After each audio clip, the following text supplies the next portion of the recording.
அனைவருக்கும் வணக்கம். கன்னடத்து பைங்கிளி, அபிநய சரஸ்வதி என்று நம் அனைவராலும் செல்லமாக அழைக்கப்பட்டவர் நடிகை சரோஜா தேவி அவர்கள். நடிகை சரோஜா தேவி அவர்களின் சினிமா பயணத்தையும் அவர் பெற்ற பல விருதுகளையும், மேலும் அவர் வாழ்க்கையில் நடந்த சில சுவாரஸ்யமான தகவல்களையும் இந்த பதிவில் நாம் பார்க்கலாம். கன்னடத்து பைங்கிளி, அபிநய சரஸ்வதி என நம் அனைவராலும் செல்லமாக அழைக்கப்பட்டவர் நடிகை சரோஜா தேவி அவர்கள். பரதக்கலை, வாய்ப்பாட்டு, மேடை நாடகம் என்பன போன்ற கூடுதல் முகவரிகள் ஏதுமில்லை. நடிப்பில் வழிகாட்டுவதற்கு அவருக்கு போதிய பின்புலமும் இல்லை. ஆனாலும் தென்னிந்திய திரையுலகின் உச்சாணி கொம்பை தொட்டவர் நடிகை சரோஜா தேவி அவர்கள். அதற்கு இரண்டு முக்கியமான காரணங்கள்: கலையின் மீதான அவருடைய பக்தியும் சலிக்காத உழைப்பும் தான். எம்ஜிஆர், சிவாஜி, ஜெமினி என்ற தமிழ் சினிமாவின் மூவேந்தர்களும் கொண்டாடி மகிழ்ந்த ஒரே அபூர்வ தாரகை நடிகை சரோஜா தேவி அவர்கள்.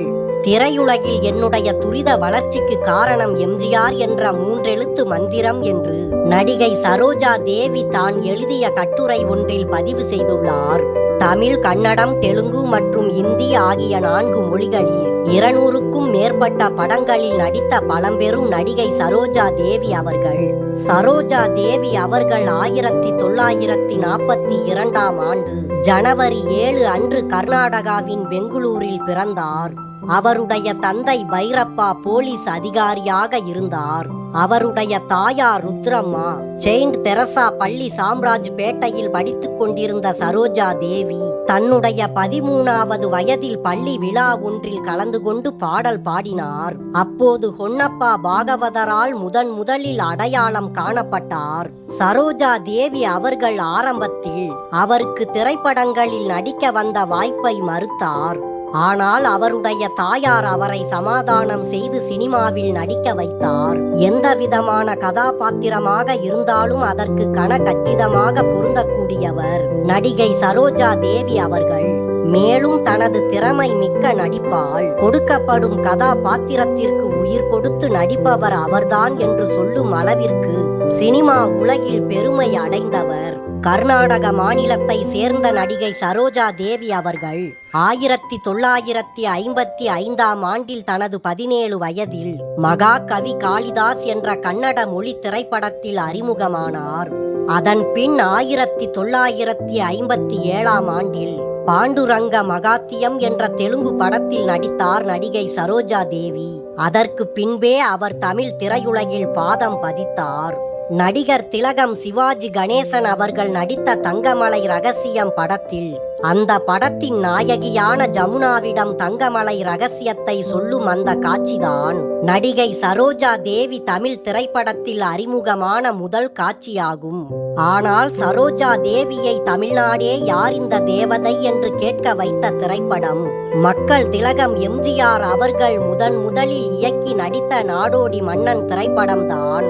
மக்கள் திலகம் எம்ஜிஆர் அவர்கள் தயாரித்து இயக்கி நடித்த நாடோடி மன்னன் திரைப்படத்தில் சரோஜா தேவி அவர்களின் அழகும் கொஞ்சம் குரலும் தமிழ் ரசிகர்களை கவர்ந்து இழுத்தது. அந்த படம்தான் அந்த காலத்தில் 1 கோடி ரூபாய் வசூலை தொட்டது.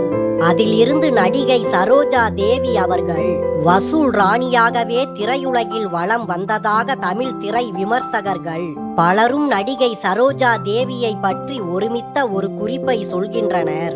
நடிகை சரோஜா தேவி அவர்கள் நடித்த முதல் தமிழ் திரைப்படம் தங்கமலை ரகசியம் 1957ஆம் ஆண்டு ஜூன் 29 அன்றுதான் வெளியானது.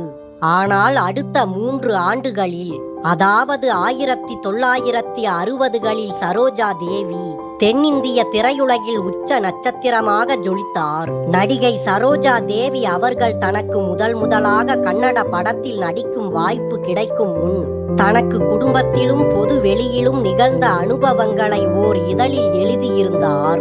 நடிகை சரோஜா தேவி அவர்களின் குடும்பத்தில் அவருக்கு முன்பு 3 மகள்கள் பிறந்திருந்தனர். அதனால் அடுத்ததாக மகன் பிறக்க வேண்டும் என்று பல கோவில்களுக்கும் சரோஜா தேவியின் பாட்டனார் யாத்திரை போய் வந்த பின்னும் அந்த குடும்பத்தில் 4வது மகளாக பிறந்தவர் சரோஜா தேவி. சிறு வயதிலேயே நடிகை சரோஜா தேவிக்கு முடக்குவாதம் ஏற்பட்டதாம்.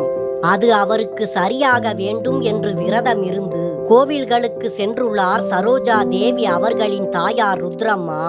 அதற்கு சரோஜா தேவி அவர்களின் பாட்டனார், இது ஒன்றும் ஆண் குழந்தை இல்லையே, இதற்கு எதற்கு நீ பட்டினி கிடக்கிறாய் என்று சரோஜா தேவி அவர்களின் தாயாரை திட்டுவாராம். அவர்தான் இப்போது என்னை என் செல்ல கண்ணு என்று கொஞ்சுகிறார் என்று தன்னுடைய வாழ்க்கை அனுபவத்தை பதிந்துள்ளார் நடிகை சரோஜா தேவி அவர்கள். கச்ச தேவயானி என்ற படத்தில் தமிழ் திரையுலகின் முதல் கனவு கன்னி நடிகை TR ராஜகுமாரியை அறிமுகம் செய்த இயக்குனர் K. சுப்பிரமணியம் அந்த படத்தின் கன்னட பதிப்புக்கு நாயகியாக சரோஜா தேவியை தேர்வு செய்தார். அதன் பின் நடிகை சரோஜா தேவி அவர்களின் குடும்பத்தையே சென்னைக்கு குடிபெயர வைத்துள்ளார் அவர். அந்த திரைப்படத்தின் படப்பிடிப்பு மதிய உணவு இடைவேளையில் நடந்த ஒரு சுவாரஸ்ய நிகழ்வையும் சரோஜா தேவி அவர்கள் எழுதியிருக்கிறார். மதிய உணவு இடைவேளையில் அந்த ஸ்டுடியோவில் பக்கத்தில் படப்பிடிப்பில் இருந்த ஹீரோ அங்கு வந்தாராம். 1000 சூரியனின் பிரகாசம் அவரிடம். எல்லோரும் எழுந்து அவருக்கு வணக்கம் சொன்னார்கள். அதனால் நானும் அவருக்கு வணக்கம் சொன்னேன். அப்போது இயக்குனரிடம் இவர் யார் என்று என்னை பற்றி அவர் கேட்டார். அதன் பின் அவர் அங்கிருந்து போகும்போது சௌக்கியமா என்று கன்னடத்தில் கேட்டுவிட்டு காஃபி குடிக்கிறாயா என்றும் கேட்டார். அதற்கு நான் தலையை மட்டும் ஆட்டினேன். பின் அவர் அங்கிருந்து போன பின்பு அவர் யார் என்று அங்கிருந்தவர்களிடம் கேட்டேன். அதற்கு அவர்கள் எம்ஜிஆரை தெரியாதா என்றார்கள். அப்போது அவர் யார், அவருடைய செல்வாக்கு என்ன என்று எதுவுமே எனக்கு தெரியாது. பின்பு அதற்காக நான் வருத்தப்பட்டேன். ஆனால் அன்றைக்கு எனக்கு தெரியாது அவருடன் நான் தான் அதிக படங்களில் நடிக்கப் போகிறேன் என்று.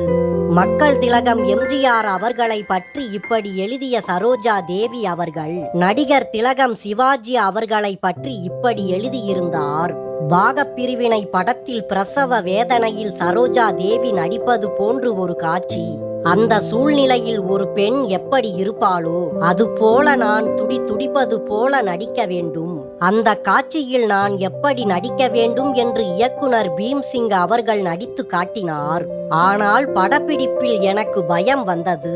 அப்போது நடிகர் திலகம் சிவாஜி கணேசன் அவர்கள்தான், பிரசவ நடிப்புதானே, இங்கே வா சரோஜா என்று கூப்பிட்டு அங்கு அருகில் இருந்த ஒரு மரத்தை கட்டிக்கொண்டு அற்புதமாக நடித்து காட்டினார். தான் கேள்விப்பட்ட ஒரு விஷயத்தை வைத்து ஒரு பெண்ணின் உணர்வை அப்படியே நடிப்பில் கொண்டு வந்தார்.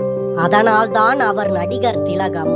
இவ்வாறு நடிகர் திலகம் சிவாஜி கணேசன் அவர்களை பற்றி குறிப்பிட்டிருக்கிறார் நடிகை சரோஜா தேவி. சினிமா பயணத்திற்கு இடையில் 1967ஆம் ஆண்டு ஸ்ரீ ஹர்ஷா என்ற பொறியாளரை திருமணம் செய்து கொண்டார் சரோஜா தேவி. இவர்களுக்கு புவனேஸ்வரி, இந்திரா, கௌதம் ஆகிய 3 குழந்தைகள் உள்ளனர். நடிகை சரோஜா தேவி அவர்களின் கணவர் 1986ஆம் ஆண்டு காலமானார் என்பது குறிப்பிடத்தக்கது. நடிகை சரோஜா தேவி அவர்கள் மறைந்த தன் கணவர் ஸ்ரீ ஹர்ஷா அவர்களின் நினைவாக மல்லேஸ்வரமின் குளூனி கான்வென்ட்டில் ஊனமற்ற குழந்தைகளுக்கு நன்கொடையாக வகுப்பறைகள் கட்டி கொடுத்துள்ளார். மேலும் சரோஜா தேவி அவர்கள் மறைந்த தனது கணவர் ஸ்ரீ ஹர்ஷா, மகள் புவனேஸ்வரி மற்றும் அவருடைய தாயார் பெயரில் பல நன்கொடை முகாம்களை நடத்தி பலருக்கும் உதவிகளை செய்துள்ளார்.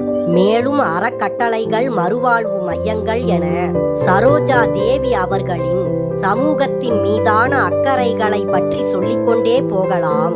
சரோஜா தேவி அவர்கள் 1969ஆம் ஆண்டு இந்திய அரசின் பத்மஸ்ரீ விருதையும் 1992ஆம் ஆண்டு இந்திய அரசின் பத்ம பூஷன் விருதுகளையும் பெற்றுள்ளார். மேலும் ஆந்திர அரசின் NTR விருது மற்றும் வாழ்நாள் சாதனையாளர் விருது போன்ற பல மாநில விருதுகளையும் அவர் பெற்றுள்ளார்.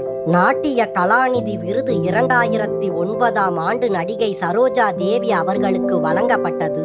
அத்துடன் தமிழக அரசால் கலை மாமணி விருதும் வழங்கி கௌரவிக்கப்பட்டார்.